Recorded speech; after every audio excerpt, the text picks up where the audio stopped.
इन online classes में स्वागत करता हूं। आज हम अंग्रेजी के एक विशेष टॉपिक के बारे में बात करने वाले हैं, जिस टॉपिक का नाम है पैसिव वॉइस।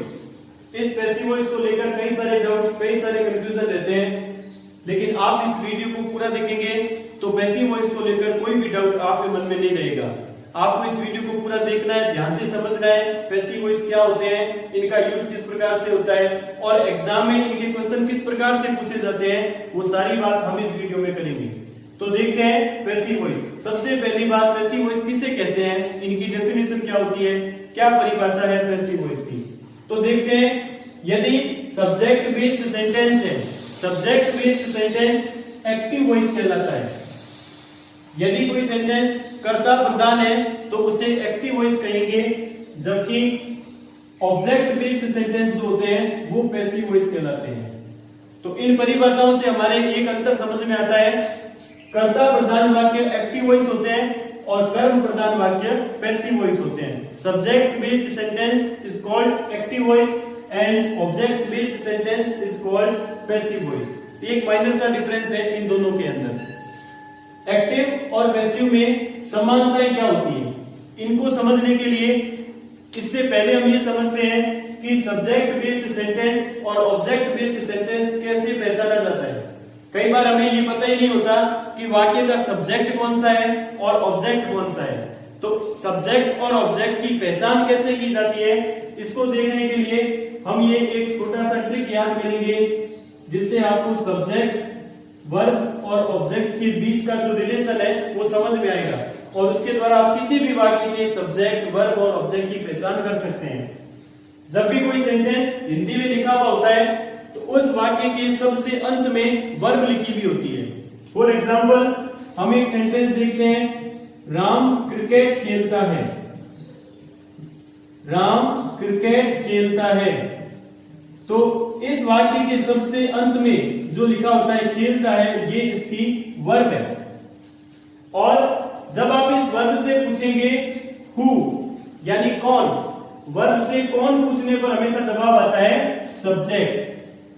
जब आप वर्ब से पूछेंगे कौन तो जवाब आएगा सब्जेक्ट। कौन क्रिकेट खेलता है, राम क्रिकेट खेलता है, तो ये इसका सब्जेक्ट हो गया। इसी प्रकार जब आप इस वर्ब से पूछेंगे व्हाट या हुज यानी क्या या किसको, तो जवाब आएगा ऑब्जेक्ट। तो किसी भी सेंटेंस के सब्जेक्ट, वर्ब और ऑब्जेक्ट के बीच के इस रिलेशन को समझकर हम उस वाक्य के सब्जेक्ट, वर्ब और ऑब्जेक्ट की पहचान कर सकते हैं। कैसे करेंगे, वाक्य के अंत में हमेशा वर्ब होती है।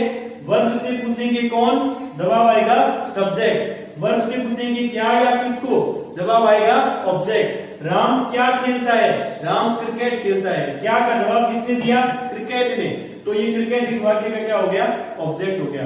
लेकिन इस वाक्य की शुरुआत कहां से हो रही है, राम से यानी सब्जेक्ट से, तो ये सब्जेक्ट बेस्ड सेंटेंस है, इसलिए ये एक्टिव वॉइस है। यदि इस वाक्य की पैसिव बनाई जाए, क्रिकेट राम के द्वारा खेला जाता है, अब वाक्य की शुरुआत कहां से हो रही है, क्रिकेट से हो रही है, और इस वजह से अब ये क्या बन गया, अब ये पैसिव वॉइस बन गया। कर्ता प्रधान सब्जेक्ट बेस्ड होने पर एक्टिव और कर्म प्रधान ऑब्जेक्ट बेस्ड होने पर पैसिव वॉइस। ये इन दोनों की परिभाषाएं, एक्टिव वॉइस किसे कहते हैं और पैसिव वॉइस किसे कहते हैं। किसी एक्टिव और पैसिव में क्या समानताएं होती है, what is the similarities between active voice and passive voice. तो यदि हम इसके बारे में बात करें तो देखेंगे, पहली समानता, समान अर्थ, यानी किसी भी एक्टिव और पैसिव का मीनिंग हमेशा सेम रहता है। यदि आप किसी वाक्य को एक्टिव वर्जन में लिख रहे हैं फिर उसकी पैसिव बना रहे हैं, तो दोनों के अर्थ में कभी कोई परिवर्तन नहीं आएगा। जैसे हमने कभी एक एग्जांपल देखा था, राम क्रिकेट खेलता है। यदि इसकी पैसिव बनाई जाए तो पैसिव बनेगी, क्रिकेट राम के द्वारा खेला जाता है। क्रिकेट राम के द्वारा खेला जाता है। इन दोनों ही अर्थ में, इन दोनों ही कंडीशन में इस वाक्य के अर्थ में कोई परिवर्तन नहीं आया। चाहे राम क्रिकेट खेलता है ऐसा लिखिए या क्रिकेट राम के द्वारा खेला जाता है ऐसा लिखिए, अर्थ में कोई परिवर्तन नहीं आता है। इट मींस क्या हुआ, एक्टिव वॉइस और पैसिव वॉइस, इन दोनों के अर्थ में कभी कोई परिवर्तन नहीं होता, इनका अर्थ एक समान रहता है। दूसरा देखेंगे, एक्टिव और पैसिव में समानता। टेंस में कोई परिवर्तन नहीं होता। किसी भी एक्टिव को जब हम पैसिव में बदलते हैं तो उसके टेंस में कभी कोई परिवर्तन नहीं होता। यदि एक्टिव में प्रेजेंट टेंस है तो उसका जब पैसिव बनेगा तो उसमें भी प्रेजेंट टेंस ही रहेगा। यदि एक्टिव में पास्ट टेंस है तो जब उसका पैसिव बनेगा तो उसमें भी पास्ट टेंस ही रहेगा, टेंस में परिवर्तन नहीं होता है। तीसरी समानता देखते हैं, वाक्य के नेचर में कोई परिवर्तन नहीं होता। यदि सिंपल सेंटेंस एक्टिव है तो उसका पैसिव भी सिंपल ही बनेगा। यदि इंटरोगेटिव है एक्टिव तो उसका पैसिव भी इंटरोगेटिव ही बनेगा। यानी एक्टिव से पैसिव में बदलते समय उस सेंटेंस के नेचर में कोई परिवर्तन नहीं होता। ये समानताएं हैं किसी भी एक्टिव वॉइस और पैसिव वॉइस के वाक्यों में। क्या क्या समानताएं बताइए? मीनिंग सेम रहेगा, टेंस सेम रहेगा और उनके नेचर में कोई परिवर्तन नहीं होगा। तो फिर अंतर क्या होता है? एक्टिव और पैसिव में क्या अंतर होता है?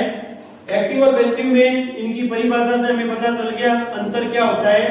एक्टिव हमेशा सब्जेक्ट बेस्ड सेंटेंस होते हैं और पैसिव हमेशा ऑब्जेक्ट बेस्ड सेंटेंस होते हैं। सब्जेक्ट बेस्ड सेंटेंस और object based sentence, it is the major difference between active and passive. अब आगे बात करते हैं हम कि एक्टिव और पैसिव का क्वेश्चन किस प्रकार से आता है, हमारे एग्जाम में किस प्रकार से पूछा जाता है। एग्जाम में एक एक्टिव सेंटेंस दिया हुआ होता है और हमें उसके पैसिव बनाने होते हैं। तो किसी भी एक्टिव को पैसिव में बदलने के लिए हम क्या करेंगे, किस प्रकार से हम एक्टिव को पैसिव में बदलेंगे? किसी भी एक्टिव को पैसिव में बदलने के लिए हम 5 स्टेप यूज करते हैं। ये 5 स्टेप हम यूज करेंगे जिससे हम किसी भी एक्टिव को पैसिव में बदल सकते हैं। 5 स्टेप। पहला है टेंस की पहचान, यानी आपको जो सेंटेंस दिया गया है उस सेंटेंस के टेंस की पहचान करनी है। उस वाक्य में कौन सा टेंस चल रहा है और उस टेंस के अनुसार ही हम उसकी पैसिव बना पाएंगे। दूसरा स्टेप है सब्जेक्ट का ऑब्जेक्ट में परिवर्तन, यानी जो एक्टिव वॉइस आपको दिया गया है उस वाक्य का जो सब्जेक्ट है उसका ऑब्जेक्ट में परिवर्तन करना है। तीसरा ऑब्जेक्ट का सब्जेक्ट में परिवर्तन, यानी दिए गए एक्टिव वॉइस का जो ऑब्जेक्ट है उसको सब्जेक्ट में बदल देंगे। ये सब कैसे होगा ये आगे बात की जाएगी। अभी आपको सिर्फ ये 5 रूल्स याद करने हैं, 5 स्टेप याद करने हैं कि कौन कौन से स्टेप हैं, ये कैसे होंगे ये बाद में बताया जाएगा। एक्टिव को पैसिव में बदलने के लिए कौन से 5 स्टेप हैं, अभी हम सिर्फ उनकी बात कर रहे हैं। ये कैसे यूज करने हैं इसके बारे में आगे बात की जाएगी। चौथा स्टेप है टेंस के अनुसार सही सहायक क्रिया का प्रयोग करना। जब आप किसी एक्टिव को पैसिव में बदलेंगे तो उसमें दिए गए टेंस के अनुसार जो आपने टेंस की पहचान की है उसके अनुसार सही सहायक क्रिया का प्रयोग किया जाएगा। और 5वां स्टेप है वर्ब की थर्ड फॉर्म के साथ बाय का प्रयोग, यानी पैसिव में हमेशा वर्ब की थर्ड फॉर्म का ही प्रयोग किया जाता है और उसके साथ हमेशा बाय का प्रयोग किया जाता है। वर्ब की कोई फर्स्ट सेकंड आईएनजी फॉर्म कभी पैसिव में यूज नहीं होती। पैसिव में हमेशा मेन वर्ब की थर्ड फॉर्म ही यूज की जाती है। तो ये 5 सिंपल से स्टेप है जिनका यूज करके हम किसी भी एक्टिव को पैसिव में बदल सकते हैं। कौन कौन से स्टेप हैं? सबसे पहले दिए गए वाक्य की टेंस की पहचान, उसके बाद उस वाक्य के सब्जेक्ट का ऑब्जेक्ट में परिवर्तन, फिर ऑब्जेक्ट का सब्जेक्ट में परिवर्तन, फिर टेंस के अनुसार सही सहायक क्रिया का प्रयोग करना और फिर वर्ब की थर्ड फॉर्म के साथ बाय का प्रयोग करना। ये सारे स्टेप कैसे यूज होंगे इसके बारे में हम आगे बात करेंगे। तो अभी तक जो आपको बताया गया है उसे सही ढंग से एक बार समझें, रिवाइज करें और इसको और आगे बढ़ने की कोशिश करें। तो जैसे कि हमने बात की थी अभी, किसी भी एक्टिव वॉइस को पैसिव वॉइस में बदलने के लिए हम उसमें 5 स्टेप का यूज करते हैं। उन 5 स्टेप में सबसे पहला स्टेप था किसी भी दिए गए वाक्य की टेंस की पहचान करना। तो टेंस की पहचान करने के लिए कैसे करेंगे हम, हमें कैसे पता चलेगा कि कौन से वाक्य में कौन सा टेंस है? इसके लिए एक टेबल आपको याद करनी है। ये टेबल आपके हर जगह काम आएगी, हर टॉपिक में काम आएगी, इसलिए कम से कम ये टेबल आपको कंठस्थ याद होनी चाहिए। इससे आप किसी भी वाक्य में कौन सा टेंस उसकी पहचान कर सकते हैं। कैसे? ये टेबल है, एक तरफ लिखेंगे नेम ऑफ द टेंस, दूसरी तरफ लिखेंगे correct form of the verb और उसके बाद आप इस correct form of the verb के द्वारा किसी भी वाक्य में कौन से टेंस की पहचान कर सकते हैं। यदि किसी वाक्य में वर्ब की फर्स्ट फॉर्म है या वर्ब की फर्स्ट फॉर्म के साथ एस या ईएस लिखा हुआ है, डू या डज लिखा हुआ है, तो ऐसे वाक्य में हमेशा कौन सा टेंस होता है? प्रेजेंट सिंपल टेंस होता है। किसी भी वाक्य में वर्ब की फर्स्ट फॉर्म या वर्ब की फर्स्ट फॉर्म के साथ एस या ईएस या डू डज लिखा हो तो ऐसे वाक्य में हमेशा प्रेजेंट सिंपल टेंस होता है। इसी प्रकार यदि किसी वाक्य में इज आर एम के साथ वर्ब की फर्स्ट फॉर्म और ING, is are am verb की फर्स्ट फॉर्म और आईएनजी लिखा हो तो वहां हमेशा प्रेजेंट कंटीन्यूअस टेंस होता है। यदि किसी वाक्य में हैज हैव के साथ वर्ब की थर्ड फॉर्म लिखी है, हैज हैव के साथ वर्ब की थर्ड फॉर्म लिखी है तो वहां प्रेजेंट परफेक्ट टेंस होता है। यदि किसी वाक्य में हैज बीन, हैव बीन के साथ वर्ब की आईएनजी फॉर्म लिखा हुआ है तो वो प्रेजेंट परफेक्ट कंटीन्यूअस टेंस होता है। यदि किसी वाक्य में वर्ब की सेकंड फॉर्म या डिड प्लस वर्ब की फर्स्ट फॉर्म लिखा है, देखो बीच में ऑब्लिक किया हुआ है, इसका मींस या तो वर्ब की सेकंड फॉर्म या डिड प्लस वर्ब की फर्स्ट फॉर्म, दोनों में से कोई एक, ये होने पर हमेशा पास्ट सिंपल टेंस होता है। इसी प्रकार वाज वर्ब प्लस वर्ब की फर्स्ट फॉर्म प्लस आईएनजी, ये हमेशा पास्ट कंटीन्यूअस को शो करते हैं। हैड प्लस वर्ब की थर्ड फॉर्म होने पर पास्ट परफेक्ट टेंस होता है। फिर आगे बढ़े, हैड बीन प्लस वर्ब की फर्स्ट फॉर्म प्लस आईएनजी होने पर हमेशा पास्ट परफेक्ट कंटीन्यूअस टेंस होता है। यदि किसी वाक्य में विल सेल के साथ वर्ब की फर्स्ट फॉर्म लिखी हुई है तो वो फ्यूचर सिंपल टेंस होगा। यदि किसी वाक्य में विल बी सेल बी के साथ वर्ब की आईएनजी फॉर्म लिखी हुई है तो वो फ्यूचर कंटीन्यूअस टेंस होगा। यदि किसी वाक्य में विल हैव सेल हैव के साथ वर्ब की थर्ड फॉर्म लिखी हुई है तो वो फ्यूचर परफेक्ट टेंस होगा। और यदि किसी वाक्य में will have been shall have been के साथ आईएनजी फॉर्म लिखा हुआ है तो वो फ्यूचर परफेक्ट कंटीन्यूअस टेंस होगा। तो ये 12 अलग अलग टेंस होते हैं और ये 12 अलग अलग टेंस में हर टेंस में वर्ब की अलग अलग फॉर्म यूज की जाती है, क्योंकि टेंस की परिभाषा ये है correct form of the verb, यानी क्रिया का सही रूप ही टेंस कहलाता है। तो आपको हर टेंस की वर्ब की फॉर्म याद होनी चाहिए, कौन से वर्ब की फॉर्म होने पर कौन सा टेंस होता है।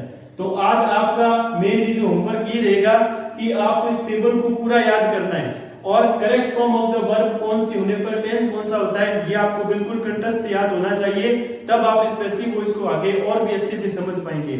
आज की वीडियो में आपने जितना भी देखा उसे सही ढंग से समझने की कोशिश करें और इस टॉपिक को आगे और बढ़ाया जाएगा। Thank you.